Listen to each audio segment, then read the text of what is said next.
Well, good morning, this is Houndog Steve wishing you a very pleasant morning, and we're getting ready for our little vacation up to Mattawa.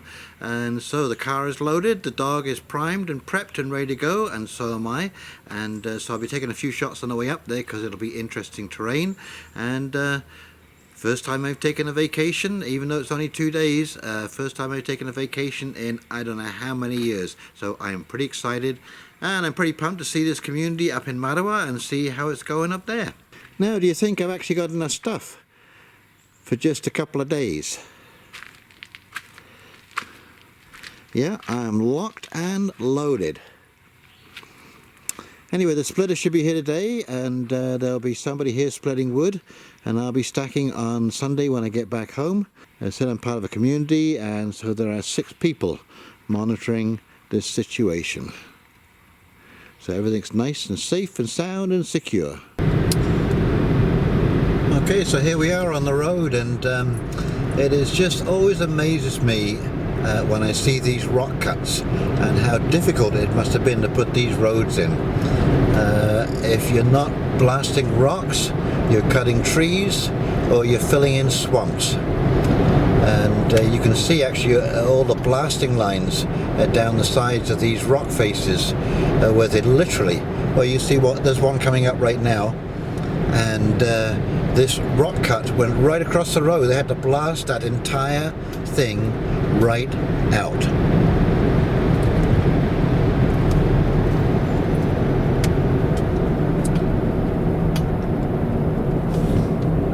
There you go, look at that. Very rugged landscape as we're heading north. We're going over towards Highway 11, which is the Trans-Canada Highway, and we will be heading due north from there. There'll be a lot of truck traffic on the Trans-Canada. That's your main artery right the way from one side of Canada to the other. And as I say, as you move through these rock cuts and as you're going down, you're going into swampland. So yes, it must have been extremely difficult to cut these roads in, and hats off to the men and women who worked on these roads and put them in so that we could drive with ease across the countryside. Anyway, there's an example of the boreholes that were put down to blast that rock off that face, and same done on this side. But every foot was blasted.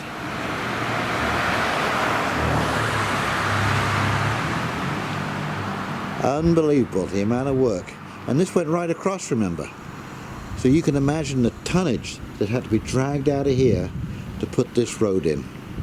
Just coming up on Highway 11, North Bay.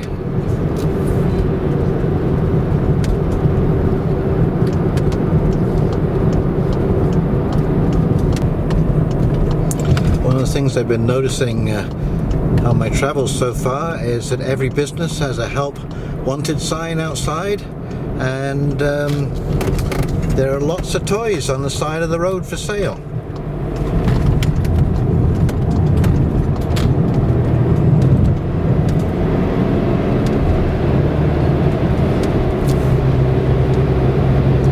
So here we go.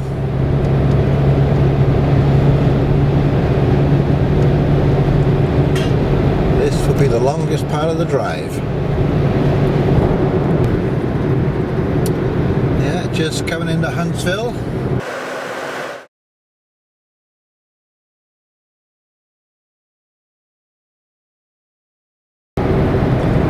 It's amazing, it just gives you an idea of how vast this country is.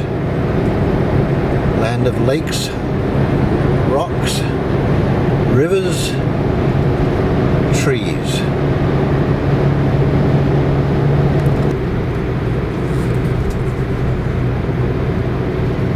There you go, big capital city, Ottawa, 800 meters, Highway 60.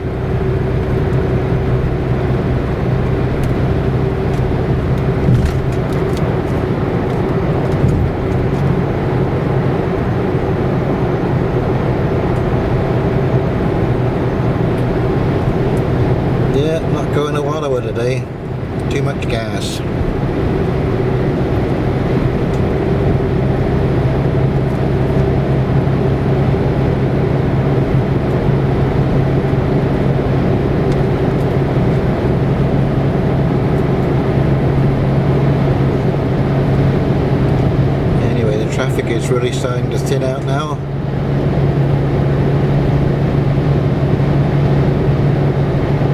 And basically Burke's Falls, North Bay. And Burke's Falls is not a very big place at all. Onward we go. Okay, so we're now entering a transitional zone, and I'm not sure whether you can notice on the video, but there are a lot fewer hardwoods and a lot more pine trees. And the hardwoods that we are seeing are silver birch, yellow birch, aspens, moving into a very different kind of countryside. We're about halfway there right now. We go Birch Falls, Mattawa,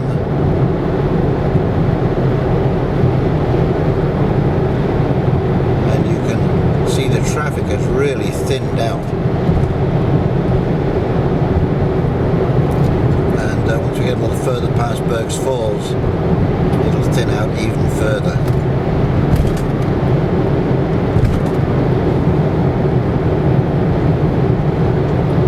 See, the road's a little bumpy. I'm actually holding the camera in my hand.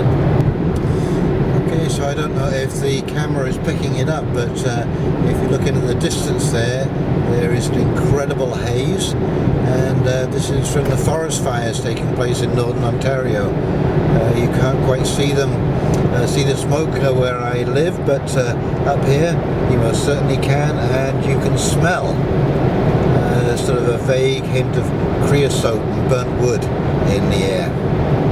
A lot of forest fires this year. A lot of forest fires. And we are well into zone 5 for growing now. And as you can see, you get these big open expanses where things just don't grow anymore. So the trees and the greenery not quite as prolific.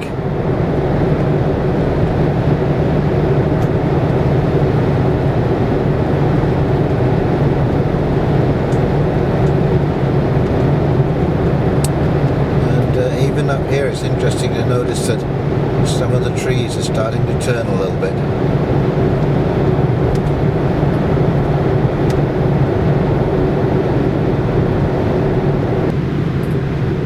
And here we are, North Bay. So we're looking for Highway 17 to Mattawa.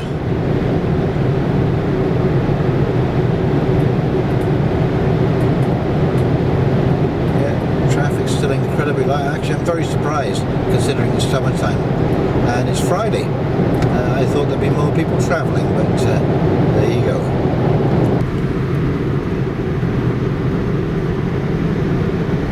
There we go, 17 east to Ottawa and Mattawa.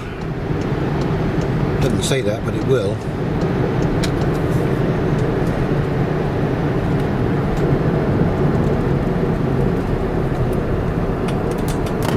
Wow, what a very different landscape. So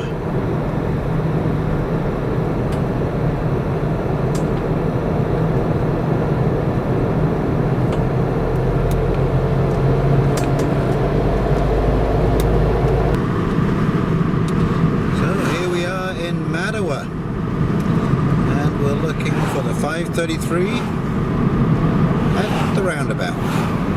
Look at those hills in the background, you can see the haze too.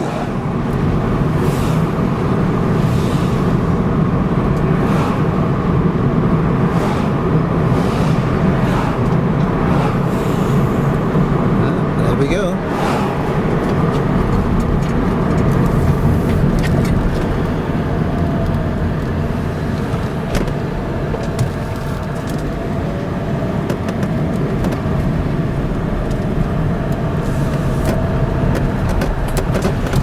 Downtown Mattawa. Who knew? My first time here.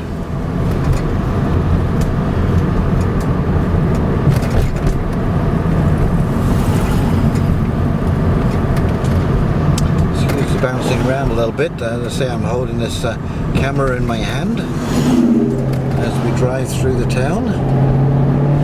And it's my new camera, so it'll be interesting to see whether I have a better quality on the new camera.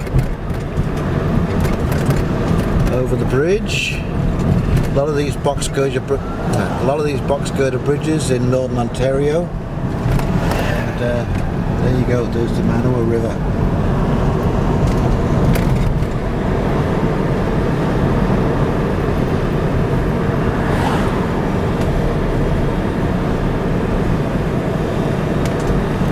And here is where we turn by the mighty Ottawa River, down Budry Road. Whoop.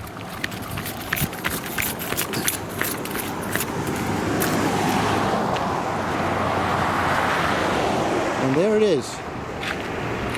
No exit.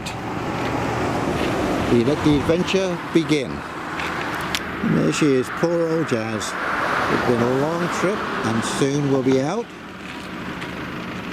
This is the road in. Let the adventure begin. So this is it, this is the last leg.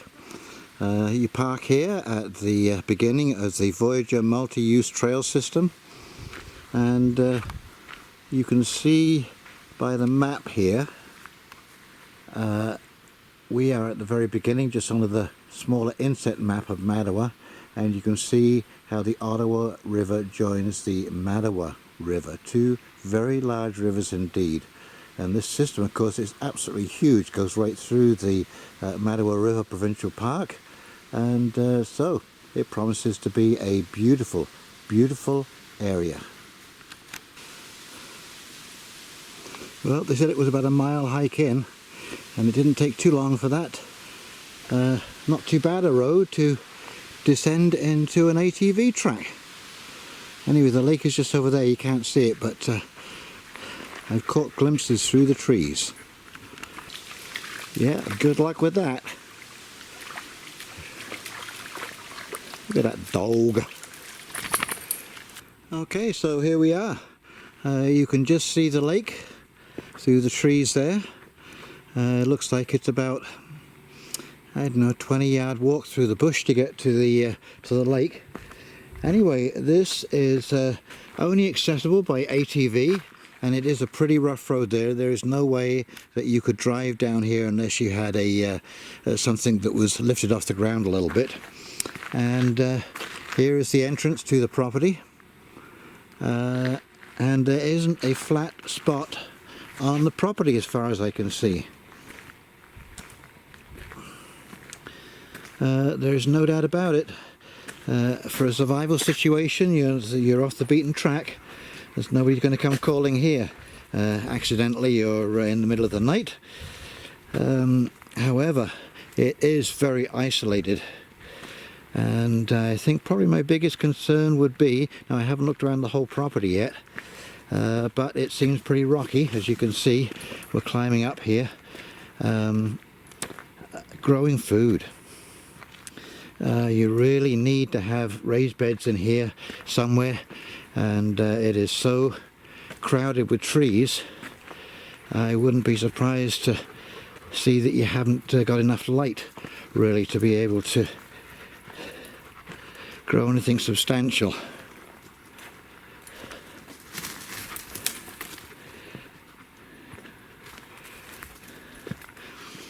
Anyway, it was about a 3-hour drive up, about 280 kilometers, and like I say, this has been the interesting end to my journey. I'm not quite sure where the geodesic dome is. I'm going to do a little exploring in a second, now that I've got my tent set up and I'm ready to go. Jazz is exploring, as you can imagine.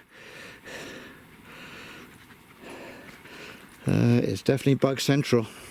We just had a little bit of rain, and boy oh boy did it ever bring those mosquitoes out.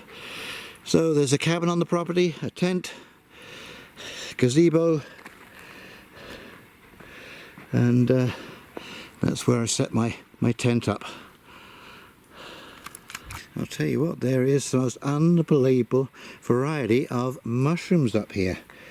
I have seen several different species. I don't know what they are, but they sure are pretty. Yeah, seeing a lot of these. Again, not sure what they are. I think I'm going to have to get myself a book on mushrooms. Unbelievably rugged here, and as I mentioned before, I don't know if you can see those lines in the rocks there.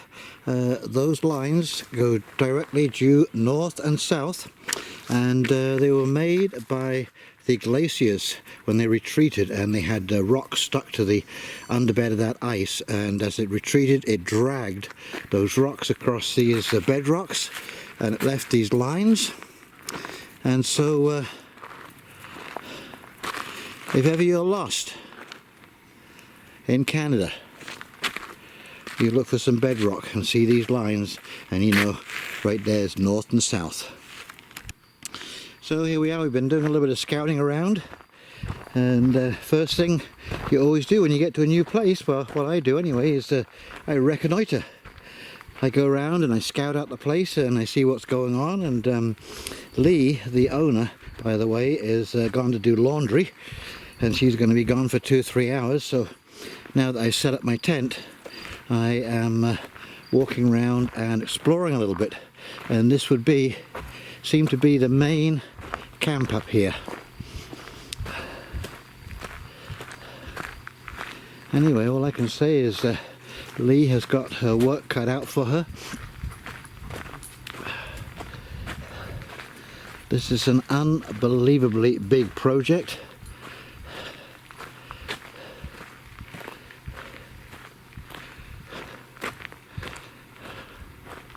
And there is the geodesic dome. It's been built, but it needs to be covered, and I do believe that's what we're doing tomorrow, if it doesn't rain too badly. It's supposed to rain tomorrow.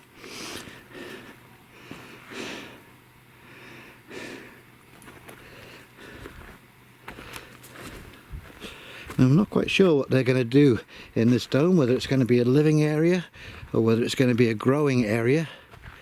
But I'll tell you one thing, I hope to God that there is some growing space in here. Anyway, it's pretty sturdy. Wow. Now that is what you call a bush buggy. I was talking about this the other day to be getting wood out of the bush at my place, but yeah, a bush buggy. Load that up, you can get a lot of wood in there, and just hook it up to the back of the ATV and you're good to go. It would be a daunting task for a young man.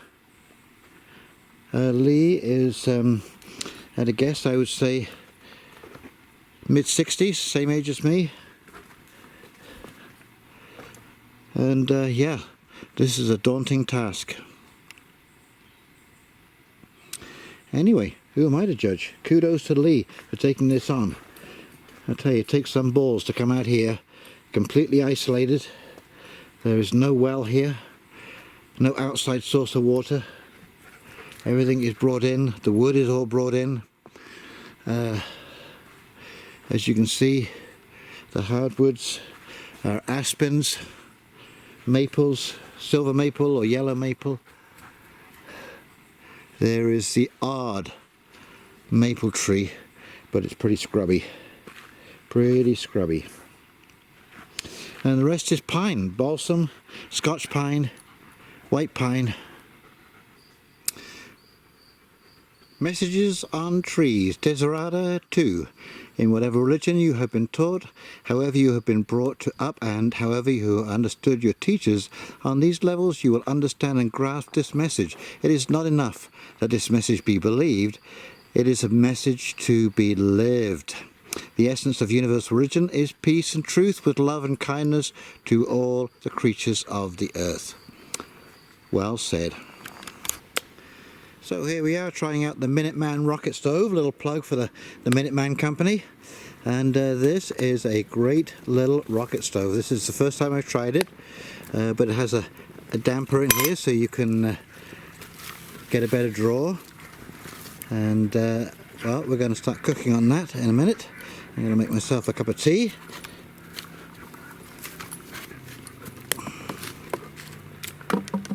And we're going to see how it's going to work.